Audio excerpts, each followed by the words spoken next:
청소년 때 무너진 사람이 많지요. 말할 수 없이 많습니다. 그런데 내가 왜 이러지 그러면서도 이유를 몰라요. 심지어 교회를 다니면서도 모릅니다. 믿음으로 살려고 애도 쓰고 기도하고 노력을 하는데 왜 무너지는지 모르고 다니게요. 무너지는 이유를 아는 게 하나님의 은혜거든요. 요한복음 10장 10절에 도적이 오는 것은 도적질하고 죽이고 멸망시키는 것뿐이라고 했습니다. 몰랐죠?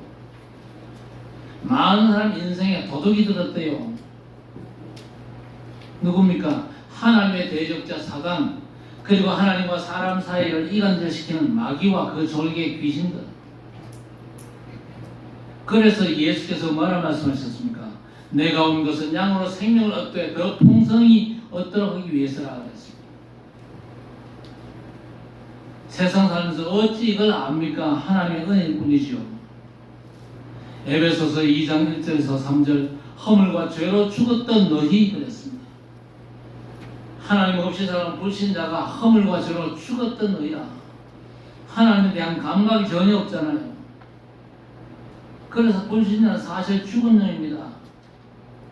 하나님에 대해서는 감각이 없는데 에베소 2장 2절에 세상 풍조를 따르고 공중권세 잡은 자를 따랐다 그랬습니다.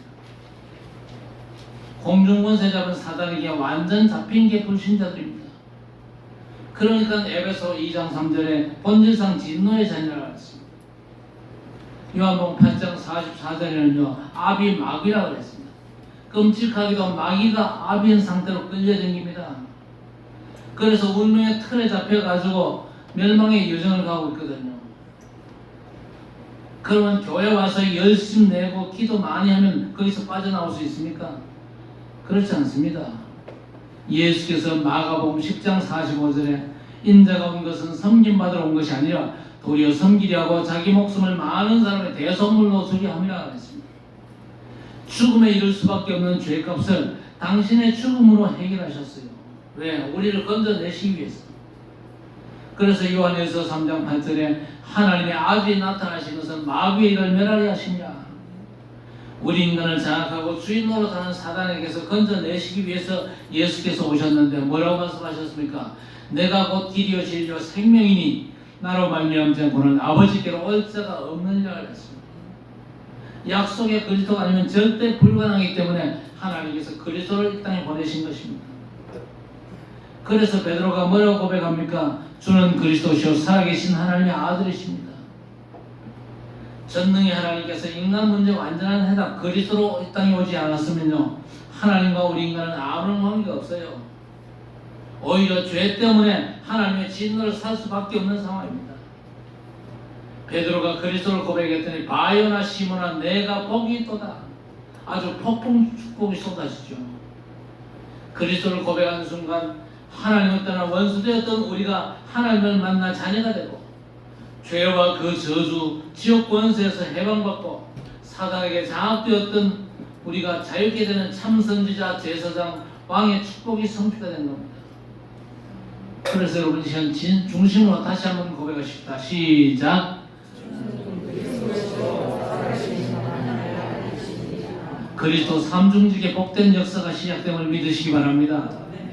막연히 교회 출석하지 말고 삼중직의 축복을 누리셔야 돼요. 어느 만큼 누리면 됩니까? 갈라디아 2장 20절입니다. 내가 그리스도와 함께 십자가에 못 박혔나니 이제는 내가 사는 것이 아니오 오직 내 안에 누가? 그리스도께서 사신 것이다. 여러분이 주인된 모든 자리에서 완전 내려오시기를 바랍니다. 정말 그리스도를 주인으로 모시고 섬기시기를 주의 이름으로 축복합니다. 예수께서 내 인생 주인 되셔야만 삶에 예수께서 모든 것이 확인되고 내가 주인 되면 마귀에게 늘 당할 수밖에 없는 겁니다. 그래서 고린도전서 1장 30절에 우리는 하나님으로부터 나서 그리스도 안에 있고 예수는 하나님으로부터 우리에게 지혜와 의로움과 거룩함과 구원함이 되셨다 그랬습니다. 그리스도께서 진정 내 인생의 주인 되시면요 하나님의 모든 것들이 공급됨을 누리게 될 것입니다. 그래서 베드로가 그리스도를 고백했더니 반석의 축복, 그렇죠. 무너질 수 없는 반석의 축복과 천국 열쇠로 보좌의 풍성을 누리고 시도 때도 없이 공격해야 되는 음부의 권세를 꺾어 축복을 주셨는데 그리스도이신 예수께서 사실은 모든 것입니다. 답이 나야 돼요. 그렇죠? 고린도서 후서 1장 8절 9절에 바울이 심각한 어려움을 겪는데 아시아에서 사형 선고받은 줄 알았을 만큼 어려웠어요. 그런데 그 어려움을 허락하신 하나님의 답이 뭐였습니까? 너 자신을 의지하지 말고 오직 그리스도를 십자가에서 살리신 하나님만을 의지하라는 겁니다. 하나님만이 답되도록 하기 위해서 어려움을 허락하셨다. 그렇게 하나님께서 말씀하셨습니다. 여러분은 어려움 당하기 전에 그리스도로 완전 결론 내시기를 바랍니다. 혹시 이 문제만 해결되면 좋겠다 싶습니까? 해결이 안 되는 문제도 마찬가지입니다. 그리스도만이 답인 걸 알도록 어려움을 허락하셨다는 거예요. 그래서 고린도서 4장 7절에 이 보배를 질그릇에 가졌으니 능력이 심히 큰 것이 내게 있지 않고 하나님께 있음을 알게 하려 하심이라 그랬습니다. 자꾸 무능하다고 자꾸만 낙심하는데 그렇지 않습니다. 우리가 무능하니까 전능하신 하나님을 믿지 않습니까? 그렇죠? 하나님만이 답인 걸 알라고 무능도 하나님께서 허락하신 거예요.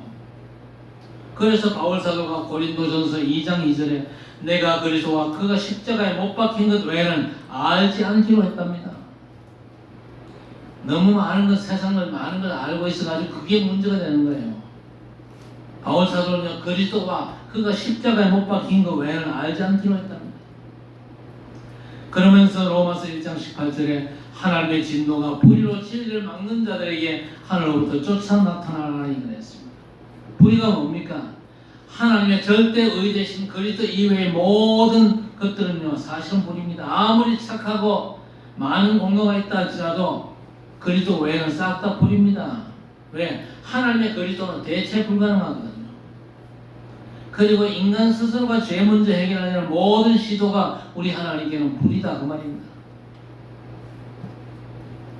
불의를 막는 자들, 불의로 진리를 막는 자들에게는요 하나님의 진노가 임한다 그랬습니다.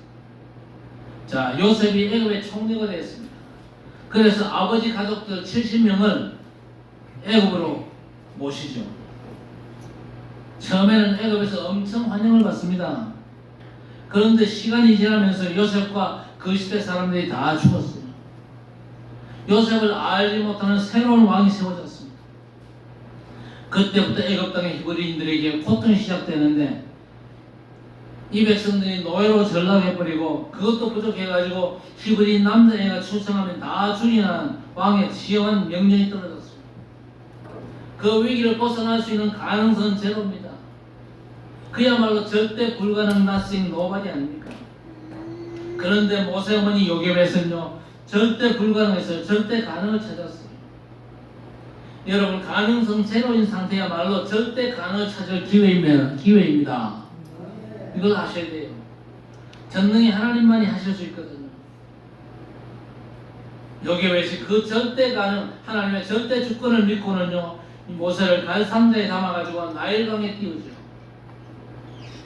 여러분 절대 불가능해서 주권자 하나님의 절대 가능을 보시기를 주의 이름으로 축복합니다. 주권자 하나님의 절대 가능을 인정치 못하면요 아들 모세를요 나일강에 못 띄웁니다. 아들 저 나일강에 띄우는 이 행동은요 왕의 명령보다는 하나님을 더 두려워하고 신뢰한 행동이에요. 이제 내 아들을 하나님의 손에 온전히 맡기는 포기와 의탁입니다. 그러면서 기도하며 하나님의 인도하심을 기다렸거든요. 모세를 건져낸 공주의 마음까지 움직이신 하나님께서 친엄마를 유모로 붙여가지고 가장 안전한 왕궁에서 가장 따뜻한 친엄마의 젖을 먹고는 중요한 하나님의 언약까지 배우게 하셨습니다. 젖을 이후에 왕궁 40년 동안에 애굽의 모든 문물을 배웠어요. 그런데 호사다마라고 애굽의 군인을 죽여가지고 살인자로 도망간 저 미디안 광야에서 40년 동안 장인 이도로 이 집에서 양치기로 사는데 모세가 이유를 몰랐을 수도 있어요. 우리 민족이 왜 애굽의 노예가 됐지? 아니 내가 애굽에서 고등교육을 40년이나 받았는데 왜 살인자가 돼가지고 미디안 광야로 도망와가지고 양치기로 지금 살고 있냐? 사실 이 모세가 잘 살 수도 있어요. 이도 집에 딸이 7인데 아들이 없어요. 그래서 대리 사회로 그 집에 눌러 앉으면요, 이들의 재산이 다 자기 거일 수 있습니다. 그런데 이 모세가 고통과 어려움 속에 풀리지 않은 뭔가가 있는데 이유를 몰랐어요. 그날도 너무나 답답한 마음으로 미디안 광야로 양머리를 갔는데 하나님께서 모세야 부르십니다. 내가 애굽에서 고통하는 네 동족의 신음소리를 들었다. 그래서 조상들에게 약속한 대로 그들을 건져가지고 약속의 땅 가나안으로 인도하려는데 너를 보내야 되겠다. 거기에 모세는 내가 누구한테 그러면 변명도 하지요. 그러나 말씀을 듣는 순간에 80년 인생의 답이 났습니다. 그리고 400년 동족의 고통에 대한 답도 났을 겁니다. 여러분이 그리스도 메시지 알아들으면요, 인생의 답 나거든요. 아, 그리스도. 이렇게 답이 난단 말이에요. 가문에 답이 날 수도 있습니다. 저도 그리스도의 비밀을 듣는 순간에 우리 아버지가 장로님이지만요, 왜 그렇게 살다 가셨는지 답이 나버렸어요. 그래서 종교생활 하신 우리 아버지 원망 안 하기로 했어요. 왜? 아버지 인생에 든 도둑이 보였거든요. 그 도둑이 사단입니다. 그리고 내가 왜 그렇게 살았지? 답이 났어요. 그리스도가 아니면요, 절대 해결할 수 없는 인생 문제에 딱 걸려든 겁니다. 그래서 종교생활을 너무나 열심으로 신실하게 착하게 하시다가 겨우 환갑돼가지고 돌아가셨거든요. 자, 오늘 모세가 드린 희생제사 뭘 말씀합니까? 십자가에 매달리신 우리 구주 예수 그리스도를 의미합니다. 그런데 이 희생제사의 말씀을 들으면서 400년 노예생활 고통의 이유를 알았어요. 그리고 자기 80년 인생의 답이 났습니다. 그래서 우리가 이 말씀 듣는 예배가 너무 중요한 것입니다. 예배는요, 성삼위 하나님께서 함께 하심을 누리는 그런 축복의 모임입니다. 그러나 일반적인 모임은요, 하나님과 사실 상관이 없는 모임 아닙니까? 그래서 지금은요, 모임이 아닌 예배거든요. 성삼위 하나님께서 지금 우리와 함께 하십니다. 반드시 말씀 주시고 성령께서 역사하사 흑암은 꺾이고 천군 천사가 동원되어지는 보좌의 능력이 역사하는 게 예배란 말입니다. 오늘도 예배 드리면서 답 얻으시기를 주의 이름으로 축복합니다. 말씀 받은 요셉이 희생제사의 비밀을 가지고 그래서 6월절 양잡아 집 인방과 설주의 피를 받았는데 말씀대로 피 발린 집마다 장자의 죽음이 넘어가는 6월의 역사가 일어났어요. 그런데 6월절 피 없는 집은요, 왕궁서부터 저 마을건지기까지 장남이 싹 다 죽었는데 심지어 짐승의 초태생까지 죽었다. 관건이 뭡니까? 6월절 어린 양의 피가 관건입니다. 피가 없으면요, 아무리 성실하고 착해도 무조건 죽습니다. 피가 있으면요, 심각한 문제 속에서 살아남습니다. 아니, 세상에 그런 법도 있냐? 성경에서 말씀하는 하나님의 법이 그렇습니다. 알아들으시기를 주의 이름으로 축복합니다. 복음을 알아들어야 돼요. 딴 말은 너무 잘 알아듣는데 복음의 말씀을 못 알아듣는 사람들이 있거든요. 피 바르고 드디어 출애굽했습니다. 고센 땅을 떠나가지고 숫곳을 경유해가지고 광야 시내산까지 3개월을 가는데 불기둥과 구름기둥이 인도합니다. 왜 불기둥입니까? 밤에는 너무 추워요. 왜 구름기둥입니까? 낮에는 너무 덥거든요. 그래서 여러분 6월절의 주인공 되신 그리스도를 믿음으로 붙잡았다. 그날부터 아무것도 염려하지 마시기를 바랍니다. 그래서 다윗은 여호와는 나의 목자시니 내게 부족함이 없으리로다. 시편 23편 4절에 내가 사망의 엄침한 골짜기로 다닐지라도 해를 두려워하지 않을 것은 주께서 나와 함께 하시니라. 주의 지팡이와 막대기가 나를 안위하시나이다. 결론적으로 6절에 내 평생의 선하심과 인자심이 반드시 나를 따르리니 내가 여호와의 집에 영원히 살리로다 고백했습니다. 여러분, 구름기둥과 불기둥이 앞서가는 건요, 영적 비밀, 보좌의 축복이 작동된다는 사실을 믿으시기 바랍니다. 여러분, 하는 일과 모든 현장에 천군 천사를 보내시거든요. 그런데 이스라엘 백성이 홍해 앞에 갔습니다. 보좌의 축복 모르면요, 6월절에 피 바르고 단지 이스라엘이 한 건요, 6월절에 어린 양의 피를 받았을 따름이잖아요. 자기들이 한 게 전혀 없습니다. 그랬는데 출애굽의 엄청난 드라마를 사실적으로 체험하고도 홍해 앞에서 하니까요, 중내 산에 난리가 섭니다. 영적 비밀을 믿어야 돼요. 아무리 큰 위기를 만난다 할지라도 영적 비밀이 우리에게 있단 말이요. 보호자의 엄청난 축복이 우리에게 약속되어 있기 때문에 호들갑 떨 이유가 없습니다. 그래서 모세가 뭐라고 그럽니까? 가만히 있을지냐 그랬습니다. 무슨 말입니까? 너희가 오늘까지 체험했잖냐 그 말입니다. 너희가 아무 단거 없이 단지 어린 양의 피 바른 날 출애굽을 하고 구름 기둥과 불 기둥이 없었으면 홍해 걱정할 게 뭐 있냐? 이때까지 하나님께서 역사하신 것처럼 하나님께서 이 홍해 앞에서도 역사하신 거 아니냐? 하나님의 계획이 분명하니까 절대 이 홍해 앞에서 호들갑 떨지 말라는 겁니다. 그러면서 오늘 본 애굽의 군대 영원히 보지 못할 거예요. 사실 여러분이 400년 애굽의 노예가 되었다. 애굽 군인들 보면요, 오금이 젖어올 겁니다. 우리가 일제 36년 강점기를 거쳤습니다. 그러니까 일본 순사만 보면요, 두려울 수밖에 없는 거예요. 그런데 우리 하나님께서 뭐라고 합니까? 오늘 본 애굽의 군대를 다시는 안 볼 거니까 가만히 있어서 여호와께서 너희를 위하여 행하시는 구원을 보라고 그랬습니다. 왜 우리 하나님께서 여러분의 삶에 어쩔 수 없는 상황을 살아가시는지 아십니까? 가만히 있으라는 겁니다. 설치지 말라는 겁니다. 0.1%의 가능성만 봐도 사람들은 발버둥 치잖아요. 그런데 손 벌릴 사람이 없도록 홍해 앞으로 몰아갔습니다. 여러분, 해결 못할 상황이 온다 할지라도 하나님의 역사의 시간표는 반드시 오게 되어 있거든요. 여러분이 피 바라는 날 끝난 줄 믿으시기 바랍니다. 저 갈고리언들이 십자가를 믿음으로 붙잡는 그 순간의 끝이요, 6월 저 어린 양의 피로 홍해는 이미 갈라진 것입니다. 이걸 히브리인들은 못 봤습니다만요, 모세는 봤거든요. 그러니까 가만히 있어서 지금 행하시는 여호와의 구원을 보라는 겁니다. 자, 출애굽기 15장에 말하는 지역에 갔는데 목이 마르는 물이 써요. 그래서 하나님을 원망하잖아요. 하나님께서 모세에게 뭘 하시합니까? 종려가지를 꺾어가지고 물에 던졌더니 어떻게 됐습니까? 쓴 물이 단물로 바꿔졌어요. 아무것도 염려하지 말라는 하나님의 사인입니다.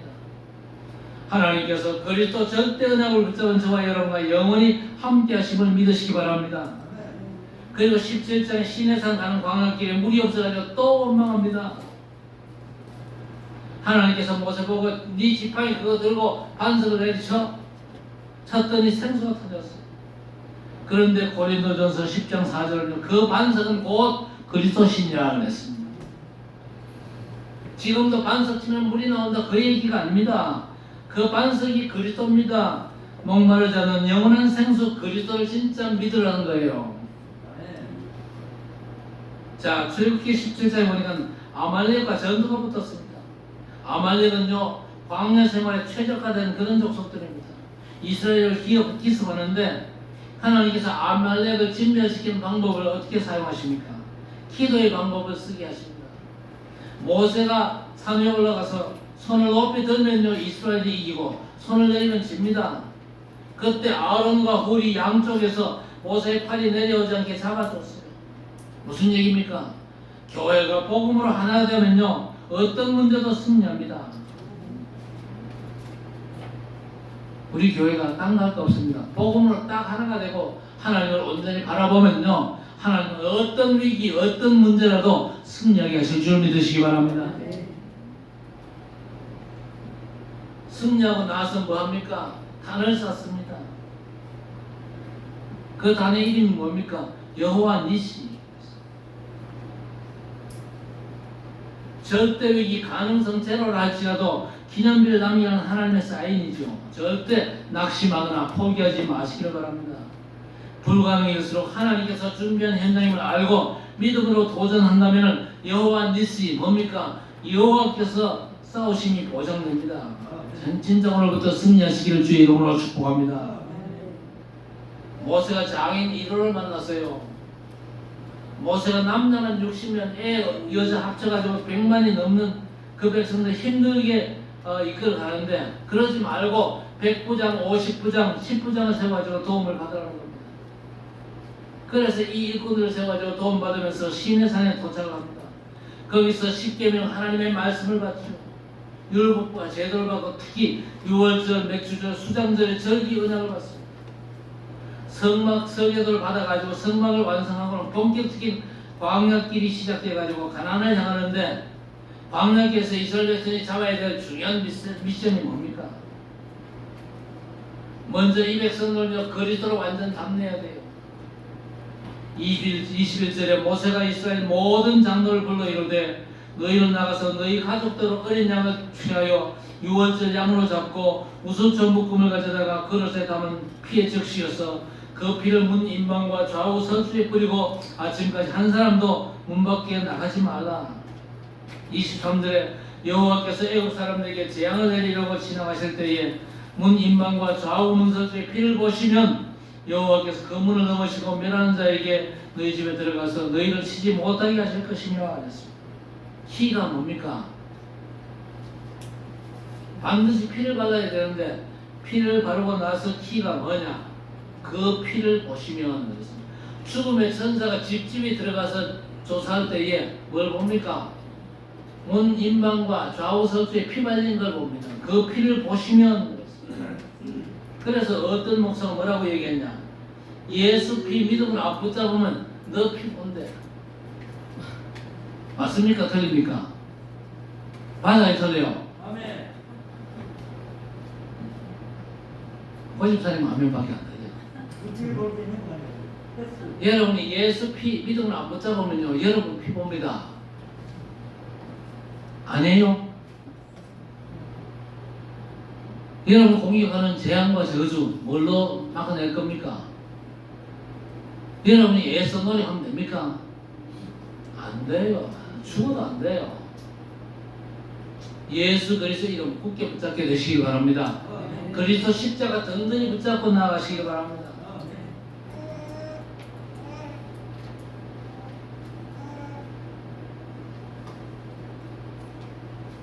피 보실 분은요 예수 그리스도 십자가 대충 생각하세요.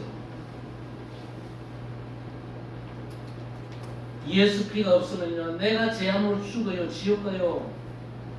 그래서 피 없는 집에 장난을 얄짤 다 죽었잖아요. 그 유월절 희생양이 누구를 의미합니까? 예수 그리스도. 십자가에서 우리 위해서 피 흘려주신 예수 그리스도를 예표하는 줄 믿습니다. 고린도전서 5장 7절에 우리의 유월절 양 곧 그리스도께서 희생되셨느니라. 그리스도 붙잡지 않으면 모든 저주 재앙이 내게 임합니다. 그리스도의 희생이 내가 당할 저주 재앙 죽음을 끝장낸 거예요. 그렇죠. 그래서 그리스도를 놓치면요 모든 걸 내가 당하는데 유월절 희생양 우리 주 예수 그리스도께서 다 끝내신 줄 믿으시기 바랍니다. 그래서 그리스도로 인생 결론 완전 내버려야 돼요. 어느 만큼 오늘 24절에 너희는 이 일을 규례로 삼아 너희와 너희 자손이 영원히 지킬 것이다. 무슨 말입니까? 유월절의 비밀을 절대 잊지 말라는 겁니다. 25절에 너희는 여호와께서 허락하신 대로 너희에게 주시는 땅에 이를 때에 이 예식을 지켜 가나안 땅에서도 지켜라. 26절에 이후에 너희 자녀가 묻기를 이 예식이 무슨 뜻이냐 하거늘 너희는 이르기를 이는 여호와의 유월절 제사라. 여호와께서 애굽 사람에게 재앙 내리실 때 애굽에 있는 이스라엘 자손이 집을 넘어서 우리의 집을 구하셨다고 후대에게 언약으로 전달하라는 겁니다. 우리가 렘넌트 운동을 제대로 해야 될 이유가 뭡니까? 후대에게 그리스도의 비밀을 제대로 각인시켜야 된다. RUTC 운동은 뭡니까? 후대에게 복음 누리는 기도를 다스려야 돼요. 29차 세계 렘넌트 대회가 이번 주간에 있는데 이 대회 때 버려진 5천 종족의 후대가 그리스도로 담내고 기도로 그리스도 누려가지고 증인되도록 만들어낼 것입니다. 그러면서 그리스도 안에서 모든 게 보여야 돼요. 고린도전서 1장 30절에 너희는 하나님께로 나와서 그리스도 안에 있고 그리스도는 하나님께로 나서 우리에게 지혜와 거룩과 의로움과 구원이 되셨느니라. 여러분 그리스도가 없으면요 하나님 보실 때 우리 모두는요 더러운 자고 부정한 자입니다. 그리스도 안에서 구원받아 구별되고 의롭고 정결하고 깨끗한 자가 되었거든요. 그리스도 안에서 과거, 오늘, 미래 답이 나가지고 과거가 그리스도 안에서 보여야 돼요. 여러분 인생 과거가 그리스도 안에서 재해석이 돼야 돼요. 아, 내가 그리스도가 없어가지고 그 꼴에 삶이 없구나. 이제 오늘은 나를 구원하신 그리스도와 함께 하심을 누려야 되겠다. 그리고 내 인생 미래는 오직 그리스도의 증인으로 모든 것들이 재해석이 되어야 돼요. 그래서 고린도후서 5장 17절에 그런즉 누구든지 그리스도 안에 있으면 새로운 피조물이라 이전 것은 지나갔으니 보라 새 것이 되었도다. 여러분 그리스도 없으면요 아무리 인고부를 할지라도 엄밀하게 재앙 속의 지옥의 삶입니다. 그러나 그리스도 안에서는요 세계 복음화의 동력자예요. 그리스도 안에서 여러분의 사업도 세계 복음화의 빛의 기업에 축복받으시기 바랍니다. 그리스도 바깥에서 잘 먹고 잘 살면 됩니까? 여러분 잘 아셔야 될 게 뭐냐? 사단이 결정적으로 의식주를 가지고 세계를 사로잡았다는 사실. 그렇죠? 그게 창세기 3장과 6장 아닙니까? 그리스도 안에서 재해석하고 담내야 돼요. 자, 두 번째는요 치유입니다. 출애굽 후에 이스라엘 백성이 구름 기둥, 불 기둥에 인도를 받습니다. 그리고 하나님의 천사가 도와서 홍해를 건넙니다. 마라의 썰물이 단물로 바뀝니다. 아말렉 전투에서 승리하고 반석에서 샘도 터지는데 이게 뭔 체험입니까? 하나님이 함께 하시며 치유를 체험한 겁니다. 성부, 성자, 성령 하나님께서 약속대로 세상 끝날까지 항상 함께 하심을 믿고 누리는 게 최고의 축복이자 치유입니다. 알아도 안 믿어가지고 엉망인 우리의 삶이 치유받고 하나님 살아계신과 내 모든 게 하나님의 주권 속에 있음을 인정하셔야 돼요. 여러분의 모든 것이 하나님의 주권 속에 있음을 인정하십니까? 진짜입니까? 다시 묻습니다. 하나님께서 여러분 인생의 주인 맞습니까?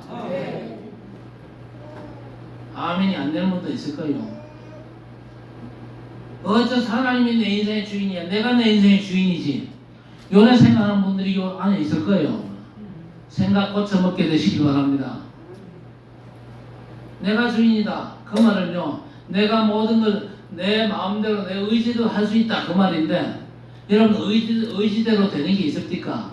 건강, 운동하고 음식 잘 먹고 약 잘 먹으면 100% 건강하겠죠. 여러분 착각입니다. 세상 그 어떤 것도 내 마음대로 되는 것도 없어요. 경제가 여러분 마음대로 됩니까? 여러분 마음대로 돼요? 내 호주머니 속에 내 통장에 들었다고 해서 그건 내 마음대로 됩니까? 소리치면 나갈 때가 있잖아요. 여러분 경제의 주인도 여러분이 주인이 아니고 하나님이 주인이심을 인정하시기를 바랍니다. 여러분이 경제가 하나님께서 주인이시면 어떻게 되어야 됩니까? 여러분이 경제를 통해서 교회를 살리고 전도와 선교하는데 쓰임받는 경제가 빛의 경제입니다. 여러분의 모든 경제가 빛의 경제로 쓰임받게 되기를 바랍니다. 빛의 경제로 쓰임받지 못하면요 흑암 경제로 사단에게 당하는 거예요. 아시겠습니까? 그래서 여러분 11조를 비롯해가지고 모든 교회 헌금들 정상적인 헌금 생활 하셔야 됩니다.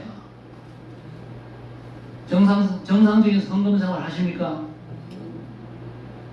정상적인 헌금 생활 하시면요 하나님께서 그 사람과 그 가정을요 완전 책임지십니다. 그러나 정상적인 헌금 생활이 안 되면요 흑암이 역사하게 되어 있습니다. 반드시 그렇습니다. 그거는요 이건 제가 목사니까 강요하는 게 아니거든요. 제가 강요한다고 생각하지 마세요. 여러분이 하나님의 축복받아야 되잖아요. 빛의 경제의 축복을 받아야 되는데 정상적인 헌금 생활이 안 되면요 반드시 흑암 경제가 틈타게 되어 있습니다. 통장에 돈들이 소리치면 나갑니다. 내 카드를 내가 제가 쓸 수 없는 그런 상황이 생긴단 말입니다. 흑암 경제가 역사하면요 무너져요. 여러분 경제가 그걸 회복하고 살리는 길이 올바른 헌금 생활입니다. 11조와 감사 헌금과 그리고 건축 헌금과 선교 헌금과 또 RUTC 헌금, 이런 교회 모든 헌금들은요, 여러분들 힘들게 만든 게 절대 아닙니다. 이 헌금을 통해서 빛의 경제 축복을 완전 회복하는 하나님의 절대적인 사인입니다. 하나님의 사인을 잘 보시길 바랍니다. 거의 대부분은 잘하고 계세요. 그런데 제가 볼 때는요, 몇몇 분, 그런 분이 보이거든요. 제 눈에 보여요. 오늘 이 주인된 이 엄청난 이 하나님의 주권, 이거 인정 안 하면요, 인생 무너지는 건요, 순식간입니다. 무너진 그게요, 회복되려면요, 진짜 힘듭니다. 어려워요. 시간 걸리고 너무 고통스럽습니다. 그렇다고 해서 이스라엘이 출애굽한 이후의 경험들, 그거 체험하는 게 아니거든요. 광야 여정을 통해서 성삼위 하나님께서 함께 하심에 증거를 주셨으면 믿어야 되잖아요. 안 믿으면요, 시행착오가 계속되고 고통이 옵니다. 믿음 회복이 치유거든요. 성삼위 하나님께서 믿는 자와 함께 하심을 증언하는 게 치유입니다. 고통받다가 하나님의 은혜를 구원받아가지고 문제 해결되는 것보다가는요, 증인으로 살아가는 겁니다. 내가 왜 그렇게 어려웠고 왜 하나님의 그리스도가 답이냐, 그리고 답을 얻었으면 내가 앞으로 어떻게 살지? 그래, 증인의 삶에 도전하는 게 온전한 치유입니다. 여러분, 세 가지는 근본 치유받으셔야 돼요. 먼저 그리스도 안에서 하나님이 주신 것들의 가치를 아셔야 됩니다. 하나님의 은혜로 우리가 자녀가 되었잖아요. 그 가치는 엄청난 겁니다. 하나님께서 우리를 보시기에 흠없고 거룩한 자로 인정하셨어요. 우리가 흠없고 거룩하기 때문에 그렇습니까? 아닙니다. 오직 하나님의 그리스도 안에서 그의 피로 말미암아 구속 곧 죄사함을 받았는데, 잊지 않도록 성령으로 인치했어. 인쳤다 그 말은 무슨 말입니까? 도장을 찍었다, 사인했다, 그 말은요, 하나님께서 완전 책임지신다, 그 약속이거든요. 내 자격과 공로 없이 하나님의 은혜로 받은 엄청난 축복 아닙니까? 세상에 그 무엇과도 바꿀 수가 없습니다. 이 축복을 못 누리면요, 세상 것들이 대단하게 보이겠죠. 그러나 세상 모든 것들은 하나님의 피조물일 따름입니다. 우리는요, 그리스도 안에서 하나님의 자녀입니다. 이 엄청난 신분의 비밀을 안 믿으니까 자꾸 헛소리 하는데, 그렇지 않습니다. 하나님의 자녀된 이 엄청난 가치와 바꿀 게 없거든요. 그러면서 또 사는 목적을 알아야 온전한 치유입니다. 사는 목적은 뭡니까? 에베소서 2장 1절 3절, 허물과 죄로 죽었고 공중권세 잡은 자에게 장악되어서 종로로 산 본질상 진노의 자녀였잖아요. 그랬던 우리를 에베소 2장 4절 5절에 긍휼히 풍성하신 하나님의 큰 사랑으로 우리를 건지셨는데, 이유가 뭐냐? 어둠에서 건져낸 그 빛의 비밀을 선전하라는 게 저와 여러분의 존재의 이유인 줄 믿으시기 바랍니다. 우리를 어둠에서 건져낸 빛을 선전하라, 그리스도의 비밀을 온전히 증거하는 것입니다. 그러면서 세 번째는요, 받을 응답의 가치를 알아야 돼요. 우리가 받을 응답의 가치가 뭔지 아십니까? 앞으로 2, 3, 7, 9, 5천 종족 저 땅끝과 복음 없이 버려진 TCK와 CCK, NCK가 앞으로 우리의 응답입니다. 여러분, 기초생활수급자라고 있죠. 정부에서 지원하는데 나이 먹고 자식들이 신경 안 쓰니까 정부에서 주는 걸 받아가지고 사는데 뭐 이해는 합니다. 그런데 신앙생활은요, 기초생활수급자 되면 절대 안 돼요. 왜? 우리가 받을 응답이 2, 3, 7입니다. 세계적이죠. 우리가 하나님 나라 백성들인데 세상에 속한 자들과는요, 비교가 안 되거든요. 2, 3, 7과 5천 종족 저 땅끝이 우리 응답의 엄청난 범위입니다. 그래서 WRC에 동참하고 기도하는 분들은 최고의 응답받게 되시길 바랍니다. 혹시 WRC 가가지고 5천 종족에서 온 TCK를 만났다, 생애 절대 응답인 줄 믿으시기 바랍니다. 그렇다고 해서 그 나라에 가서 5천 종족 렘넌트를 만나는 게 아니거든요. 하나님께서 렘넌트 대회 2, 3, 7과 5천 종족 땅끝을 몰아오십니다. 기도하면서 인도받게 되시기를 바랍니다. 결국 뭡니까? 우리 후대입니다. 26절 7절에 이후에 너희의 자녀가 묻기를 이 예식이 무슨 뜻이냐 하거든 이르기를 이는 여호와의 유월절 제사라 여호와께서 애굽 사람에게 재앙을 내리실 때에 애굽에 있는 이스라엘 백성의 집을 넘어서 우리의 집을 구원하셨느냐 하라. 결국 후대입니다. 후대를 말씀 속에서 서밋 렘넌트를 키워야 됩니다. 그야말로 세상의 황제를 살려는 영적 황제로 우리가 세워야 될 것입니다. 그리스도로 결론 내고 성삼위 하나님께서 함께 하심으로 치유받고 하나님께서 이스라엘을 선택하신 것처럼 허물과 죄로 죽었던 우리를 선택하사 하나님 살아계심과 주권자 되심의 증인으로 치유받고 결국 우리 후대를 렘넌트로 키우라는 거예요. 신명기 6장에 주신 메시지 이걸 후대에게 전달 각인시키고 여호수아 3장에 요단 건너 12돌로 기념탑을 세워가지고 자손들에게 하나님께서 요단을 건너게 하셨다는 걸 알리라는 거예요. 그리고 미스바 운동과 도단성 운동, 요한복음 21장에 어린 양을 먹이고 치라는 게 다 후대를 키우라는 겁니다. 후대를 가슴에 담게 되기를 바랍니다.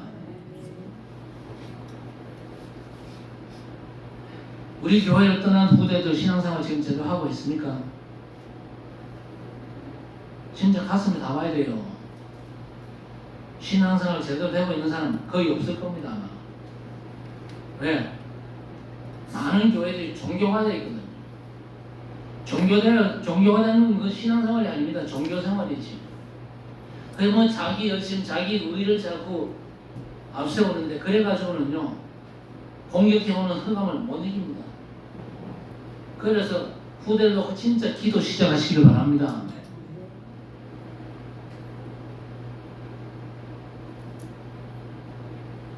에베소서 5장 16절 18절 세월을 아끼라 때가 악하답니다. 우리가 미래를 미리 알고 후대를 키우는 게 세월을 아끼는 거예요. 여러분 인생 길지 않거든요. 그래서 세월을 아껴야 돼요.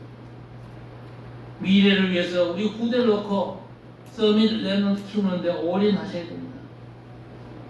사도행전 7장 38절에 스데반의 설교가 나옵니다.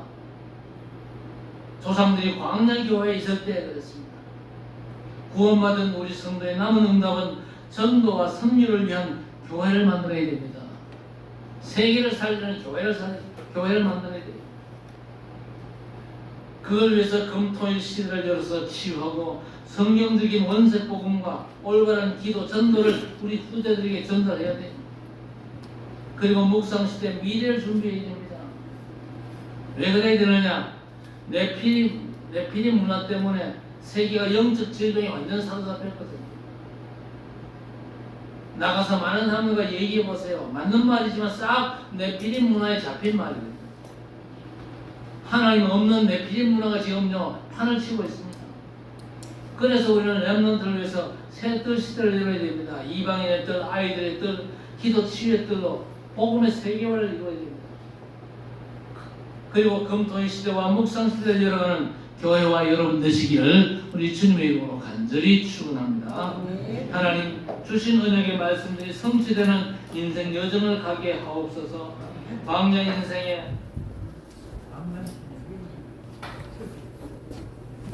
이스라엘 백성이 잡혀있던 그 불신앙 원망 싹 다 버리고 믿음을 회복하고 하나님이 함께 하심에 치유를 누리고 모든 것 속에서 하나님의 주인 되심을 인정하고 우리 후대에게 언약을 전달시켜가지고 각인시키면서 미래에 살려는 귀한 응답 받을 수 있도록 우리 후대를 위해서 기도하며 인도받는 주의 백성들 될 수 있도록 하나님 역사해 주옵소서. 이스라엘 백성들이 그 광야길 여정을 통해서 하나님께서 우리에게 주신 교훈들이 우리의 삶에 반드시 성취되고 적용될 수 있도록 주께서 역사하여 주시옵소서. 예수님의 이름으로 간절히 기도드리옵나이다.